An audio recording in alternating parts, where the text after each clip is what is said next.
Install Android 12 on OnePlus Nord via AOSP ROM. Please check the description for important notes and all the download links. First, download ROM and GApps packages, then transfer the downloaded files to the phone storage. Link is in the description below. Step 2. Boot your device into TWRP recovery. Once in TWRP, click on Wipe, Advanced Wipe, and select the check boxes, as shown in the image, excluding internal storage. Step 4. Swipe the button to wipe the device.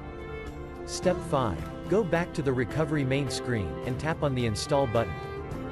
Step 6. Navigate to the storage, and select the ROM zip file.